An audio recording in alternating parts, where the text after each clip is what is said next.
Good morning and welcome to the Grace Shepherd's Memo, episode 38. And I thought for this week I would do a little mini-series that I'm calling Responding to COVID. And I'm not talking about practical responses such as washing your hands and social distancing and all of that. I'm talking about spiritual responses. And so today I'm going to talk about freedom and non-judgmentalism. Next time I'm going to talk about, is there a government conspiracy? Very exciting stuff. And then the end of the week, I'm going to talk about why submit to the government and what the Bible says about that. And obviously, I'm not doing the full exposition here. I just want to share some thoughts with you. So for the moment, for today, I want to talk about freedom and non-judgmentalism. And obviously, our biggest text to go to in this is Romans 14 and 15. In Romans 14, the Apostle Paul begins, "As for the one who is weak in faith, welcome him, but not to quarrel over opinions." When he says weak in faith, he doesn't mean that he's lower or lesser. It just means that his faith is of a more delicate nature.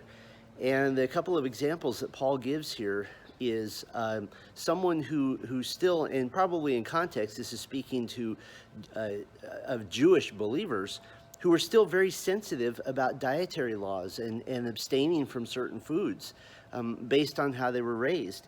And then he gives another example of esteeming certain days as more important. Those who would say, we're going to keep the Sabbath left over from the Mosaic Law. And he basically says, don't judge them. Let that be okay. He says, the one who observes the day observes it in honor of the Lord. The one who eats in honor of the Lord, since he gives thanks to God, while the one who abstains in honor of the Lord and gives thanks to God as well. And so his conclusion in Romans 14:13 is, therefore, let us not pass judgment on one another any longer, but rather decide never to put a stumbling block or hindrance in the way of a brother. Now, how does this apply to us during COVID, during this crisis? Well, obviously, we've been handed down guidelines from both state and local governments. And these guidelines, they are admittedly confusing because some of them even contradict one another. There are some that are very, very clear, very, very obvious, but others are less obvious. Some will say, I need to personally completely isolate myself from others. We have some in our church who struggle with immune deficiencies, others who are older, and it would be unwise for them to be around a lot of others. While others have said, I'm going to be reasonable and I'm going to limit my circle of people that I see to a very small number and go by the statistics that say that if you limit your social contact by 50%, you're helping decrease the spread of the coronavirus by 75%, and there's other statistics like that.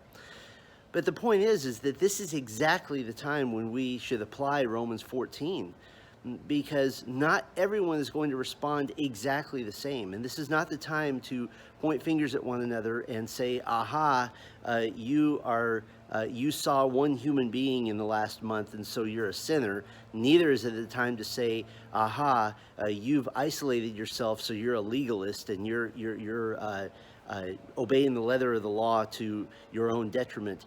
This is not the time to do that. This is the time to be gracious and to be kind and understand that there is some fluidity to this. There is some ambiguity to it, just like many other issues in life. And so what is the order of the day? Well, Romans 15:2 says, let each of us please his neighbor for his good to build him up. Let each of us please his neighbor for his good to build him up.